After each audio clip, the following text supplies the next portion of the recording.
ಈ ಔಷಧಿ ನಾವು ಬಳಸೋದ್ರಿಂದ ಈ ಔಷಧಿ ಏನ್ ಕೆಲಸ ಮಾಡುತ್ತೆ, ಒಂದು ಹಸು ಹೆಚ್ಚು ಮಾಡ್ತದೆ. ಹಸು ಹೆಚ್ಚಾದ್ಮೇಲೆ ತಿಂದಂತ ಆಹಾರನ ಚೆನ್ನಾಗಿ ಜೀರ್ಣ ಆಗ್ತಕ್ಕಂತ ಒಂದು ಕೆಲಸ ಮಾಡ್ತಾ ಇದೆ. ಇದ್ರ ಜೊತೆಗೆ ಚೆನ್ನಾಗಿ ಜೀರ್ಣ ಆಯ್ತು ಅಂದ್ರೆ ಆಟೋಮೆಟಿಕ್ ಆಗಿ ಇದು ರಕ್ತ ವೃದ್ಧಿ ಆಗ್ಬೇಕು. ರಕ್ತ ವೃದ್ಧಿ ಆಗಕ್ಕೆ ಅನುಕೂಲ ಮಾಡ್ಕೊಡ್ತಾ ಇದೆ. ಮಾಂಸಖಂಡಗಳು ಬಲಿಷ್ಠ ಆಗ್ತಾ ಇದಾವ, ಆರೋಗ್ಯ ಸುಧಾರಿಸ್ತಾ ಇದೆ, ಹಾಲಿನ ಉತ್ಪನ್ನ ಜಾಸ್ತಿ ಆಗ್ತಾ ಇದೆ. ಅದ್ರ ಜೊತೆಗೆ ಕುರಿಗಳು ಮೇಕೆಗಳು ಸರಿಯಾದ ಸಮಯಕ್ಕೆ ಬೆದೆಗೆ ಬರುವಂತದ್ದು, ಗರ್ಭ ಧರಿಸ್ತಕ್ಕಂಥದ್ದು, ಒಳ್ಳೆ ಮರಿಗಳನ್ನ ಕೊಡ್ತಕ್ಕಂಥದ್ದು ಒಂದು ಅನುಕೂಲ ಬಹಳ ಆಗ್ತಾ ಇದೆ ಇದರಿಂದ. ಸರ್ ಈಗ ಎಷ್ಟು ಬ್ಯಾಚ್ ನಿಂದ ಇದನ್ನ ಯೂಸ್ ಸರ್ ಇದು 8ನೇ ಬ್ಯಾಚ್ ಸರ್. ನಾನು ಜೀವಾಮೃತ ಯೂಸ್ ಮಾಡದಾಗ್ಲಿದ್ದು 8ನೇ ಬ್ಯಾಚ್. ನಾನು ಇವತ್ತಿಗೆ ಲಾಸ್ ಆಗಿಲ್ಲ ಮರಿಗಳಾಗ. ಒಂದು ಡೈರೆಕ್ಟ್ ಆಗಿ ಸಿರಿಂಜ್ ತಗೊಂಡು ಬಾಯಲ್ಲಿ ಹಾಕೋದು ಒಂದು.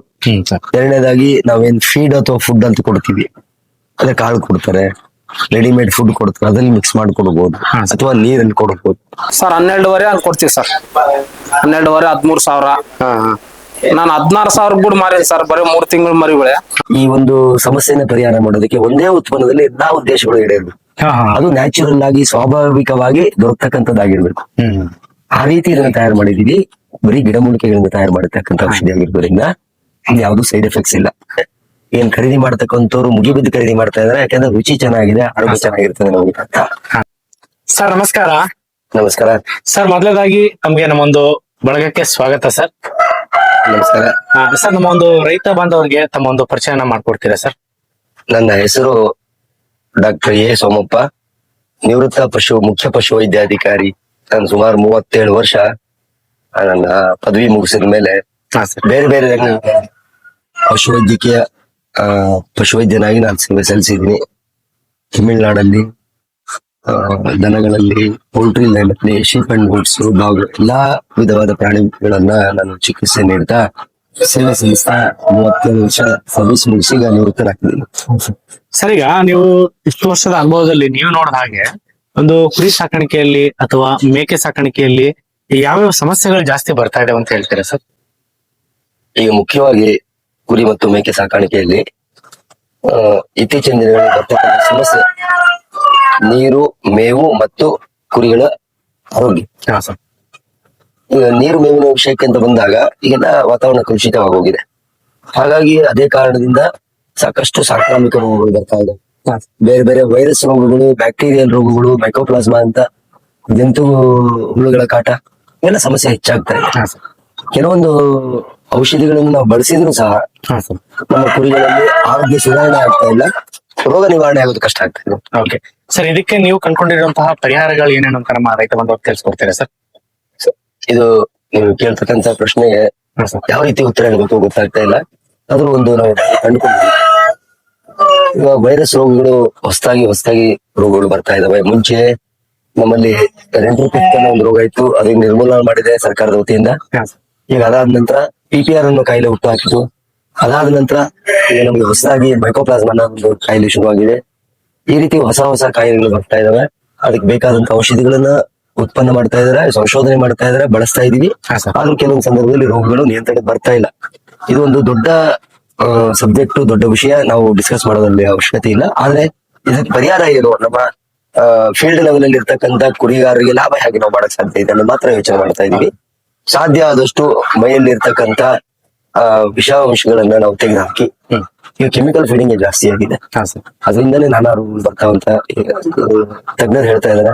ಸೊ ಆ ಒಂದು ಟಾಕ್ಸಿನ್ಸ್ ಅನ್ನ ನಾವು ನ್ಯೂಟ್ರಲೈಸ್ ಮಾಡೋದ್ರಿಂದ ನಾವು ರೋಗಗಳು ಪರಿಹಾರ ಮಾಡಕ್ ಸಾಧ್ಯತೆ ಇದೆಯೋ ಅಂತ ಯೋಚನೆ ಮಾಡಿ ಅದಕ್ಕೆ ಬೇಕಾದಂತ ಔಷಧಿಗಳನ್ನ ತಯಾರು ಮಾಡೋದಕ್ಕೆ ಒಂದು ದಾರಿ ಹುಡುಕಿದ್ದಾರೆ ನಮ್ಮ ಹಿರಿಯ ಪಶುವೈದ್ಯರೊಬ್ರು. ಹಾಗಾಗಿ ಅದೇ ನಿಟ್ಟಿನಲ್ಲಿ ಒಂದು ಔಷಧಿನ ತಯಾರು ಮಾಡಿಕೊಟ್ಟಿದ್ದಾರೆ, ಅದೇ ಡಾಕ್ಟರ್ ಜೀವಾಮೃತ. ಡಾಕ್ಟರ್ ಜೀವಾಮೃತ ಸರ್. ಹೌದು. ಅಂದ್ರೆ ಈಗ ಅದನ್ನ ಬಳಸೋದ್ರಿಂದ ರೈತರಿಗೆ ಯಾವ ತರ ಒಂದು ಅನುಕೂಲಗಳಾಗುತ್ತೆ, ಕುರಿಮರಿಗಳು ಬೆಳವಣಿಗೆಯಲ್ಲಿ ಯಾವ ತರ ಒಂದು ಸಹಾಯಕಾರಿಯಾಗಿರುತ್ತೆ ಅಂತ ತಿಳಿಸ್ಕೊಡ್ತೀರಾ ಸರ್? ಈ ಔಷಧಿ ನಾವು ಬಳಸೋದ್ರಿಂದ ಈ ಔಷಧಿ ಏನ್ ಕೆಲಸ ಮಾಡುತ್ತೆ, ಒಂದು ಹಸು ಹೆಚ್ಚು ಮಾಡ್ತದೆ. ಹಸು ಹೆಚ್ಚಾದ್ಮೇಲೆ ತಿಂದಂತ ಆಹಾರನ ಚೆನ್ನಾಗಿ ಜೀರ್ಣ ಆಗ್ತಕ್ಕಂತ ಒಂದು ಕೆಲಸ ಮಾಡ್ತಾ ಇದೆ. ಇದ್ರ ಜೊತೆಗೆ ಚೆನ್ನಾಗಿ ಜೀರ್ಣ ಆಯ್ತು ಅಂದ್ರೆ ಆಟೋಮೆಟಿಕ್ ಆಗಿ ಇದು ರಕ್ತ ವೃದ್ಧಿ ಆಗ್ಬೇಕು. ರಕ್ತ ವೃದ್ಧಿ ಆಗಕ್ಕೆ ಅನುಕೂಲ ಮಾಡಿಕೊಡ್ತಾ ಇದೆ. ಮಾಂಸಖಂಡಗಳು ಬಲಿಷ್ಠ ಆಗ್ತಾ ಇದಾವ, ಆರೋಗ್ಯ ಸುಧಾರಿಸ್ತಾ ಇದೆ, ಹಾಲಿನ ಉತ್ಪನ್ನ ಜಾಸ್ತಿ ಆಗ್ತಾ ಇದೆ. ಅದ್ರ ಜೊತೆಗೆ ಕುರಿಗಳು ಮೇಕೆಗಳು ಸರಿಯಾದ ಸಮಯಕ್ಕೆ ಬೆದೆಗೆ ಬರುವಂತದ್ದು, ಗರ್ಭ ಧರಿಸ್ತಕ್ಕಂಥದ್ದು, ಒಳ್ಳೆ ಮರಿಗಳನ್ನ ಕೊಡ್ತಕ್ಕಂಥದ್ದು ಒಂದು ಅನುಕೂಲ ಬಹಳ ಆಗ್ತಾ ಇದೆ. ಇದರಿಂದ ರೈತರಿಗೆ ಅವರ ಆದಾಯ ಜಾಸ್ತಿ ಆಗ್ತಾ ಇದೆ. ಜೊತೆಗೆ ಇವೆಲ್ಲ ಆಗೋದ್ರಿಂದ ಆರೋಗ್ಯ ಚೆನ್ನಾಗಿರೋದ್ರಿಂದ ರೋಗ ನಿರೋಧಕ ಶಕ್ತಿನೂ ಜಾಸ್ತಿ ಆಗ್ತಾ ಇರೋದ್ರಿಂದ ರೋಗಗಳು ಕಡಿಮೆ ಆಗೋದ್ರಿಂದ ರೋಗಕ್ಕೆ ಮಾಡತಕ್ಕಂತ ಚಿಕಿತ್ಸಾ ವೆಚ್ಚನೂ ಕಡಿಮೆ ಆಗ್ತಾ ಇರೋದ್ರಿಂದ ರೈತರಿಗೆ ಈ ಲಾಭ ಹೆಚ್ಚಾಗ್ತಾ ಇದೆ. ಓಕೆ ಸರ್, ಈಗ ಈ ತರ ನಾವು ಒಂದು ಉತ್ಪನ್ನ ಬಳಸೋದ್ರಿಂದ ಈ ತರ ಒಂದು ಲಾಭಗಳಾಗ್ತವೆ ಅಂದಾಗ ಸಾಮಾನ್ಯವಾಗಿ ರೈತರು ಏನ್ ಯೋಚನೆ ಮಾಡ್ತಾರೆ ಅಂದ್ರೆ, ಸರಿ ಎಲ್ರು ಹಂಗೆ ಹೇಳ್ತಾರೆ, ಸೊ ಮಾರ್ಕೆಟ್ ಅಲ್ಲಿ ಒಂದು ಆಲ್ರೆಡಿ ಒಂದು 10 ಪ್ರಾಡಕ್ಟ್ ಇದಾವೆ, ಈಗ ನೀವು ಬರ್ತಾರೆ ನೀವು ಹೇಳ್ತಾರೆ, ಅವ್ರು ಬರ್ತಾರೆ ಅವ್ರು ಹೇಳ್ತಾರೆ ಅಂತ ಹೇಳ್ತಾರೆ. ಸೊ ಈಗ ಕಂಪೇರ್ ಮಾಡಿದಾಗ ಮಾರ್ಕೆಟ್ ಇರೋ ಪ್ರಾಡಕ್ಟ್ ಗಳಿಗೆ ಕಂಪೇರ್ ಮಾಡಿದಾಗ ನಮ್ದು ಹೇಗೆ ಭಿನ್ನವಾಗಿದೆ, ಹೇಗೆ ವಿಶೇಷವಾಗಿದೆ, ಮತ್ತೆ ಆರ್ಥಿಕವಾಗಿ ಹೇಗೆ ಲಾಭದಾಯಕವಾಗಿದೆ ಅಂತ ತಿಳಿಸ್ಕೊಡ್ತೀರಾ ಸರ್? ಸರಿ, ಈಗ ಉದಾಹರಣೆಗೆ ಹೇಳೋದಾದ್ರೆ ಹಸು ಜಾಸ್ತಿ ಮಾಡೋದಕ್ಕೆ ನಾವು ಲಿವರ್ ಟಾನಿಕ್ ಅಂತ ಸಜೆಸ್ಟ್ ಮಾಡ್ತೀವಿ. ಹೌದು ಸರ್. ಹಾಲು ಜಾಸ್ತಿ ಮಾಡೋದಕ್ಕೆ ನಾವು ಕ್ಯಾಲ್ಸಿಯಂ ಅಂತ ಸಜೆಸ್ಟ್ ಮಾಡ್ತಾ ಇದ್ದೀವಿ. ಹಾ ಸರ್. ಒಳ್ಳೆ ಬೆಳವಣಿಗೆ ಬರಬೇಕು, ಒಳ್ಳೆ ಹಾಲಿನ ಉತ್ಪನ್ನ ಬರಬೇಕು, ಆರೋಗ್ಯವಾಗಿರ್ಬೇಕು ಅನ್ನೋದಕ್ಕೆ ಏನ್ ಮಾಡ್ತೀವಿ, multi vitamins, multi minerals, essential amino acids, ಈ ತರ ಬೇರೆ ಬೇರೆ ಬೇರೆ ಬೇರೆ ಅದಕ್ಕೆ ಬೇಕಾಗಿರ್ತಕ್ಕಂಥ ಪೌಷ್ಟಿಕಾಂಶಗಳನ್ನ ನಾವು ಹಾ ಸರ್. ತಯಾರು ಮಾಡಿ, ಅಂದ್ರೆ ಇದು ನ್ಯಾಚುರಲ್ ಅಲ್ಲ, ಹಾ ಸರ್, ಇದೆಲ್ಲ ಕೆಮಿಕಲ್. ಇದೆಲ್ಲ ಕೆಮಿಕಲ್ ಬೇಸ್ಡ್ ಇವನ್ನೆಲ್ಲ ತಯಾರು ಮಾಡಿ ನಾವು ಮತ್ತೆ ಕೊಡ್ತಾ ಇದ್ದೀವಿ. ಈ ಒಂದು ಸಮಸ್ಯೆನ ಪರಿಹಾರ ಮಾಡೋದಕ್ಕೆ ಒಂದೇ ಉತ್ಪನ್ನದಲ್ಲಿ ಎಲ್ಲಾ ಉದ್ದೇಶಗಳು ಈಡೇರ್ಬೇಕು. ಹಾ ಹಾ. ಅದು ನ್ಯಾಚುರಲ್ ಆಗಿ ಸ್ವಾಭಾವಿಕವಾಗಿ ದೊರಕತಕ್ಕಂಥದ್ದಾಗಿರ್ಬೇಕು. ಆ ರೀತಿ ಇದನ್ನ ತಯಾರು ಮಾಡಿದೀವಿ. ಬರೀ ಗಿಡಮೂಲಿಕೆಗಳಿಂದ ತಯಾರು ಮಾಡಿರ್ತಕ್ಕಂಥ ಔಷಧಿ ಆಗಿರೋದ್ರಿಂದ ಇಲ್ಲಿ ಯಾವ್ದು ಸೈಡ್ ಎಫೆಕ್ಟ್ಸ್ ಇಲ್ಲ. ಹಾ ಸರ್. ಕುರಿಗಳಿಗೆ ಯಾವುದೇ ತೊಂದರೆಗಳು ಬರ್ದಂಗೆ, ಯಾವ್ದು ಗಬ್ಬಿದ್ದಂತ ಕುರಿಗಳು ಕಂದ ಹಾಕ್ಲಾರ್ದಂಗೆ, ಹಾಲಿನ ಉತ್ಪನ್ನನೂ ಚೆನ್ನಾಗಿರ್ತದೆ, ತೂಕನೂ ಚೆನ್ನಾಗಿ ಬರ್ತದೆ, ಚೆನ್ನಾಗಿ ಮೇಯ್ತದೆ. Okay sir. ತಿಂದ ಮೇವನ್ನು ಹರಿಸ್ಕೊಳ್ತದೆ, ಜೀರ್ಣ ಆಗ್ತದೆ, ಆಟೋಮೆಟಿಕ್ ಆಗಿ ಆರೋಗ್ಯ ಚೆನ್ನಾಗಿರ್ತದೆ, ರೋಗ ಕಡಿಮೆ ಆಗುತ್ತೆ, ರೋಗ ನಿರೋಧಕ ಶಕ್ತಿ ಹೆಚ್ಚಾಗ್ತಾ ಇದೆ. ಅಂದ್ರೆ ಇದು 100% chemical free sir? 100% chemical free ಇದೆ. ಓಕೆ ಸರ್, ಈಗ ನಾವೀಗ ನೀವ್ ಹೇಳಿದ್ರಿ ಗಿಡಮೂಲಿಕೆಗಳಿಂದ ಮಾಡಿರೋದು ಹಂಗೆ ಅಂತ, ಓಕೆ ಅದು ಗ್ರೋತ್ ಆಗುತ್ತೆ. ಸೊ ನಾಳೆ ದಿವಸ ಇದನ್ನ ನಾವು ಮಟನ್ ಪರ್ಪಸ್ಗೆ ಸಾಕ್ತಾ ಇರೋರು ಮಾಡಿದಾಗ ಅದನ್ನ ತಗೊಂಡವ್ರಿಗೆ ಮಟನ್ ಎಲ್ಲ ಯಾವ ತರ ಟೇಸ್ಟ್ ಆಗಿರುತ್ತೆ, ಅಥವಾ ಏನೋ ಆರ್ಗ್ಯಾನಿಕ್ ಮಟನ್ ಸಿಗುತ್ತಾ ನಮ್ಗೆ? ಈಗಾಗ್ಲೇ ಇದನ್ನ ಈ ಉತ್ಪನ್ನ ಬಳಸಿ ಚೆನ್ನಾಗಿ ಮರಿಗಳನ್ನ ಉತ್ಪಾದನೆ ಮಾಡಿ ತೂಕ ಹೆಚ್ಚು ಮಾಡಿ ಮಾರ್ಕೆಟ್ ಮಾಡ್ತಾ ಇದಾರೆ ರೈತರು. ಹಾ ಹಾ. ಆ ತರ ಮರಿಗಳಿಗೆ ಏನ್ ಖರೀದಿ ಮಾಡ್ತಕ್ಕಂಥವ್ರು ಮುಗಿಬಿದ್ದು ಖರೀದಿ ಮಾಡ್ತಾ ಇದಾರೆ, ಯಾಕಂದ್ರೆ ರುಚಿ ಚೆನ್ನಾಗಿದೆ, ಆರೋಗ್ಯ ಚೆನ್ನಾಗಿರ್ತದೆ ನಮಗೆ ಅಂತ. ಸರ್ ಇದು ಯೂಸ್ ಮಾಡ್ದಾಗ್ಲಿದ್ದ ಮರಿಗಳು ಮಟನ್ ಕೂಡ ಸೂಪರ್ ಇರುತ್ತೆ. ಯಾರನ್ನ ನಮ್ಮ ಹತ್ರ ತಗೊಂಡ್ರೆ ಕೂಡ ಒಳ್ಳೆ ಇದು ಹೇಳ್ತಾ ಇದಾರ, ಮಟನ್ ಬೇಸ್ ಐತಂತ, ಅಂದ್ರೆ ಟೇಸ್ಟ್ ಐತಂತ ಹೇಳ್ತಾ ಇದಾರ ಸರ್. ನಮ್ಮ ಮತ್ತೆ ಎಲ್ಲಾ 20-30 ಮರಿ ಹಾಕೊಂಡ್ ಹೋಗ್ತಾರ ಸರ್. 3 ತಿಂಗಳಿಗೆ ಬ್ಯಾಚ್ ಎತ್ತಾರ ಅವ್ರು ಮಟನ್ ಅವ್ರೆ.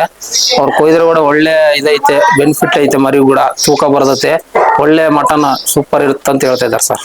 ಕೆಲವ್ರು ಏನ್ ಹೇಳ್ತಾರೆ, ಮಾರ್ಕೆಟ್ ಅಲ್ಲಿ ತಗೊಂಡ್ ಬಂತಿದ್ರೆ ಏನಾದ್ರು ಸ್ವಲ್ಪ ಸೈಡ್ ಎಫೆಕ್ಟ್ಸ್, ಮೈ ತಿಂಡಿ ಇಡೋದು ಮತ್ತೊಂದೆಲ್ಲ ಆಗ್ತಾ ಇದಾವೆ, ಇದಕ್ಕೆ ಆಗ್ತಾ ಇಲ್ಲ ಅನ್ನೋ ಮಾತುಗಳು ಕೇಳಿ ಬರ್ತಾ ಇದಾವೆ. ಇದನ್ನ ನೇರವಾಗಿ ರೈತರು ಯಾರು ಬಳಸಿ ಮರಿಗಳು ಮಾರ್ತಾ ಇದಾರೆ ಅವ್ರಿಗೆ ಡಿಮ್ಯಾಂಡ್ ಹೆಚ್ಚಾಗ್ತಾ ಇದೆ. ನಮ್ಗೆ ಅದೇ ಮರಿ ಬೇಕು ಅಂತ ಬರ್ತಾ ಇದೆ. ಹಾಗಾಗಿ ಇಲ್ಲಿ ನಮಗೆ ಫೀಡ್ಬ್ಯಾಕ್ ಅಂತ ಏನ್ ಹೇಳ್ತಾ ಇದೀವಿ, ತುಂಬಾ ಪಾಸಿಟಿವ್ ಫೀಡ್ಬ್ಯಾಕ್ ಬರ್ತಾ ಇದೆ.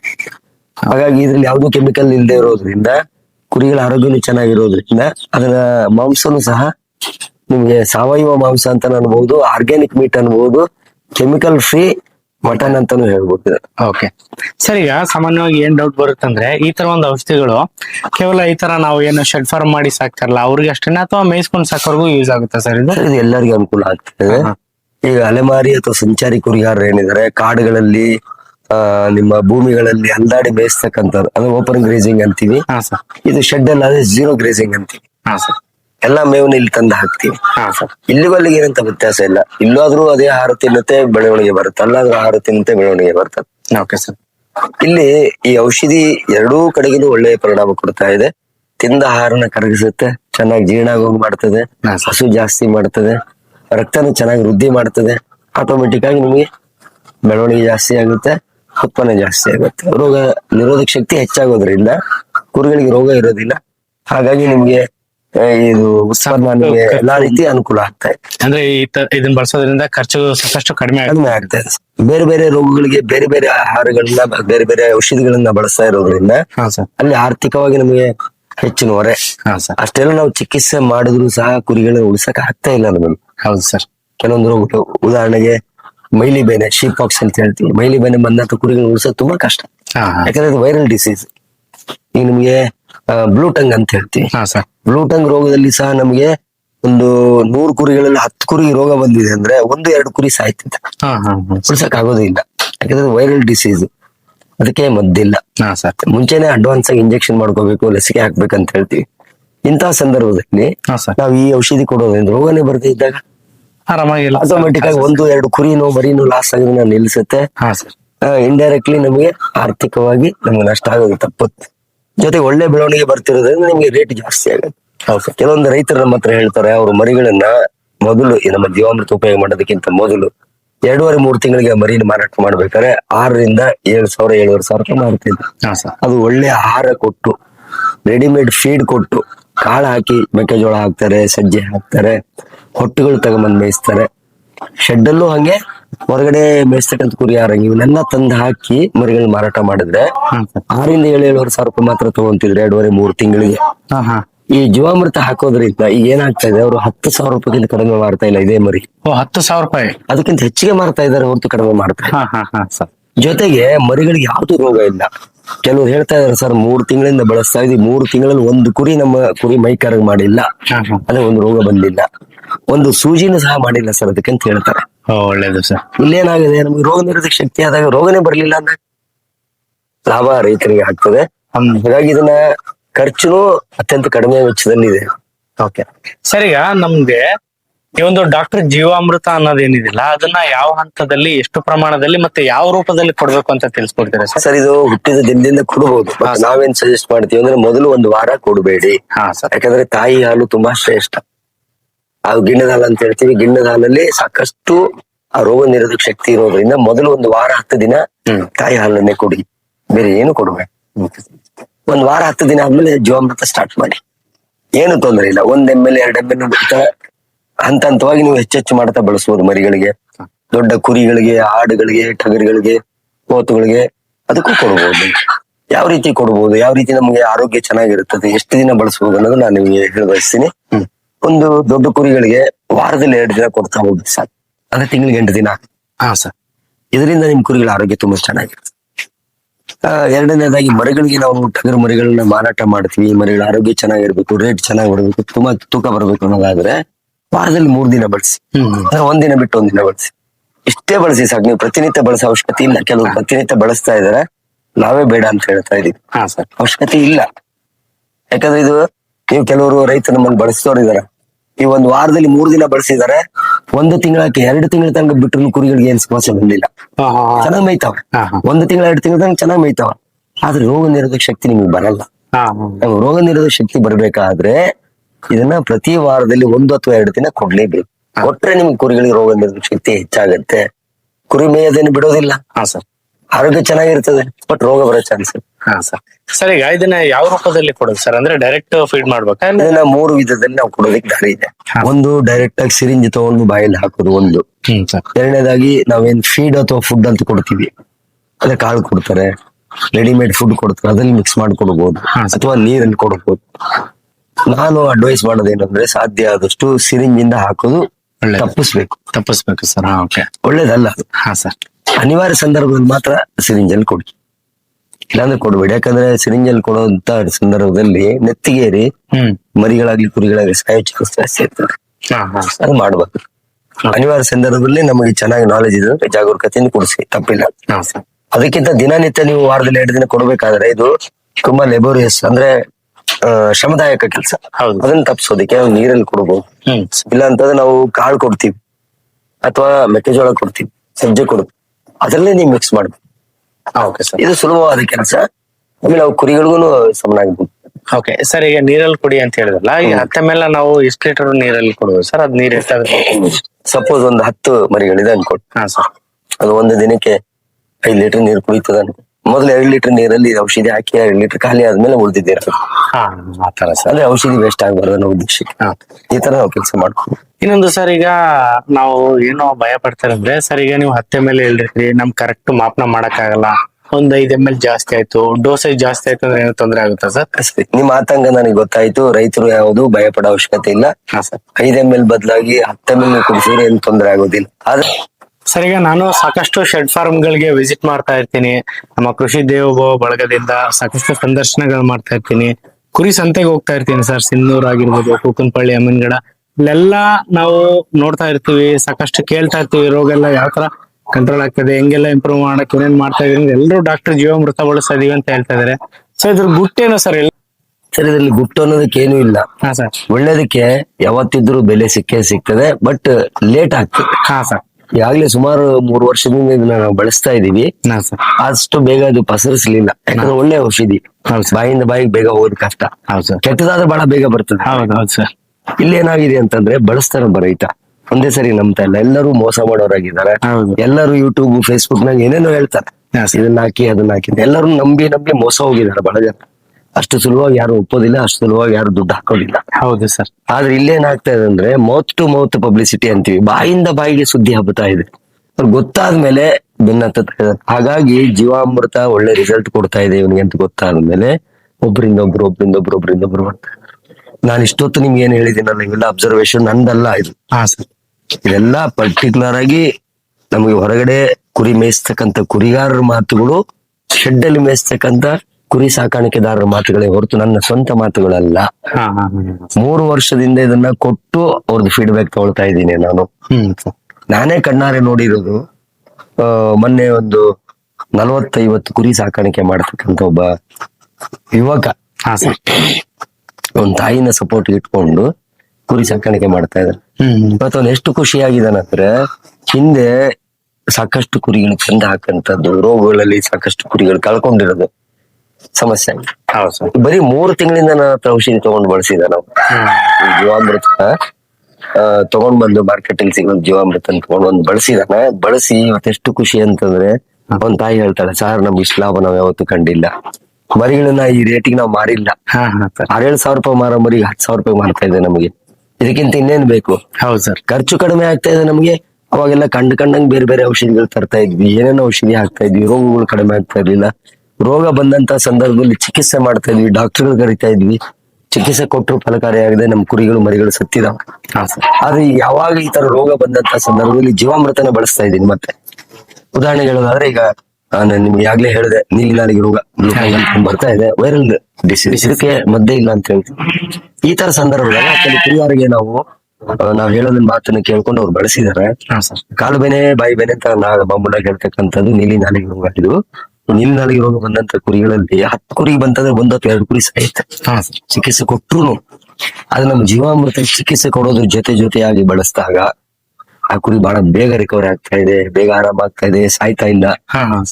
ಅಂದ್ರೆ ಏನರ್ಥ? ಇದು ಜೀವಾಮೃತನ ಬಳಸೋದ್ರಿಂದ ರೋಗ ನಿರೋಧಕ ಶಕ್ತಿ ಹೆಚ್ಚಾಗ್ತಾ ಇದೆ. ನಮ್ಗೆ ವೈರಲ್ ಡಿಸೀಸ್ ಅಲ್ಲಿ ರೋಗ ನಿರೋಧಕ ಶಕ್ತಿ ಹೆಚ್ಚಾಗೋದೇ ಬಹಳ ಮುಖ್ಯವಾಗಿದೆ. ಇಲ್ಲಿ ಯಾವ್ದು ಚಿಕಿತ್ಸೆ ಇಲ್ಲ. ಜ್ವರ ಬಂದ್ರೆ ಜ್ವರಕ್ಕೆ ಔಷಧಿ ಕಡಿಮೆ ಮಾಡಕ್ ಔಷಧಿ ಕೊಡ್ಬೋದು. ನೋವಾದ್ರೆ ನೋವು ಕಡಿಮೆ ಔಷಧಿ ಕೊಡ್ಬೋದು. ವೈರಲ್ ರೋಗಕ್ಕೆ ಯಾವ್ದು ಮದ್ದಿಲ್ಲ. ಅದಕ್ಕೆ ದಾರಿ ಏನಿದೆ? ರೋಗ ನಿರೋಧಕ ಶಕ್ತಿನ ಹೆಚ್ಚು ಮಾಡಬೇಕು. ಬಹಳ ಬೆಸ್ಟ್ ಉದಾಹರಣೆ ನಿಮ್ಗೆ ಹೇಳೋದಾದ್ರೆ ಕರೋನಾ. ಕರೋನಾದಲ್ಲಿ ಏನು ದಾರಿ ಇದೆ? ಹೌದೌದು, ರೋಗ ನಿರೋಧಕ ಶಕ್ತಿನ ಹೆಚ್ಚು ಮಾಡೋಂತ ಪ್ರಯತ್ನ ಎಲ್ಲಾ ಡಾಕ್ಟರ್ಗಳದಾಗಿತ್ತು. ಹೌದು ಸರ್. ಅದನ್ನ ನಾವು ನೋಡಿದಾಗ ನಮ್ಮ ಕುರಿಗಳಲ್ಲಿ ಈ ರೋಗ ನಿರೋಧಕ ಶಕ್ತಿ ಹೆಚ್ಚು ಮಾಡೋದೇ ನಮ್ಗೆ ಒಳ್ಳೆ ಫಲಿತಾಂಶ ಕೊಡ್ತಾ ಇದೆ. ಹಾಗಾಗಿ ರೈತರು ಮುಂದೆ ಬರ್ತಾ ಇದ್ದಾರೆ. ಕೆಲವೊಂದು ಹಿಂಡುಗಳಲ್ಲಿ, ಕೆಲವೊಂದು ಶೆಡ್ಗಳಲ್ಲಿ 3 ತಿಂಗಳು ಒಂದು ಬ್ಯಾಚ್ ಮುಗಿದ್ರು ಒಂದು ರೋಗ ಬರ್ಲಾರ್ದೇನೆ, ಒಂದು ಇಂಜೆಕ್ಷನ್ ಮಾಡ್ಲಾರ್ದೆ ಇರ್ತಕ್ಕಂಥ ಸಾಕಷ್ಟು ಉದಾಹರಣೆಗಳು ನಾನು ಕಂಡಿದ್ದೀನಿ. ಕುರಿಗಾರರು ತುಂಬಾ ಸಂತೋಷವಾಗಿದ್ದಾರೆ, ರೋಗನೇ ಇಲ್ಲ. ಅದು ಹೆಂಗೆ ಅಂತಂದ್ರೆ, ಮಳೆಗಾಲದಲ್ಲಿ ಹೆಚ್ಚಿರೋದು ರೋಗ ಇರ್ತದೆ, ಮಳೆಗಾಲದಲ್ಲಿ ರೋಗಗಳಿಲ್ಲ ಅವ್ರಿಗೆ. ಪಕ್ಕದ ಹಿಂಡಲ್ಲಿ ಅವನಿಗೆ ನೀಲಿ ನಾಲಿಗೆ ರೋಗ ಬಂದಿದೆ, ಫುಟ್ರಾಟ್ ಅಂತ ಬಂದಿದೆ, PPR ಕಾಯಿಲೆ ಅಂತ ಬಂದಿದೆ, ಕುರಿ ಉಚ್ಕೊಳ್ತಾವ ಸಾಯ್ತಾವ ಅಂತಾರೆ. ಈ ಔಷಧಿ ಹಾಕಿದಂತ ಹಿಂಡುಗಳಲ್ಲಿ ರೋಗಗಳಿಲ್ಲ. ಕುರಿ ಸತ್ತಿಲ್ಲ, ಮರಿ ಸತ್ತಿಲ್ಲ, ಅವನಿಗೆ ಲಾಭನೇ ಅಲ್ವಾ? ಹೌದು ಸರ್. ಇದಕ್ಕಿಂತ ಹೆಚ್ಚಿಗೆ ಇನ್ನೇನ್ ಬೇಕಾಗಿದೆ? ಈ ರೀತಿ ನಿಮಗೆ ಒಳ್ಳೆ ಫಲಿತಾಂಶ ಸಿಗೋದ್ರಿಂದ ಇದನ್ನ ಹೆಚ್ಚೆಚ್ಚು ಜನರ ಬಾಯಿಗೆ ಹೋಗ್ತಾ ಇದೆ.